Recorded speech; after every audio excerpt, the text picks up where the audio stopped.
Бог никога не греши. Въпреки че понякога не разбираме защо се случват определени неща, Той винаги има цел. Може би днес преминаваш през труден период.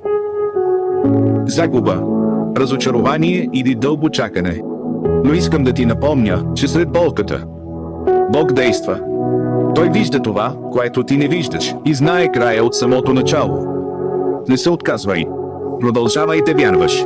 Вярата не е разбиране на всичко. То е доверие, дори и да няма отговори. Бог обещава в своето слово. Знам плановете си за теб.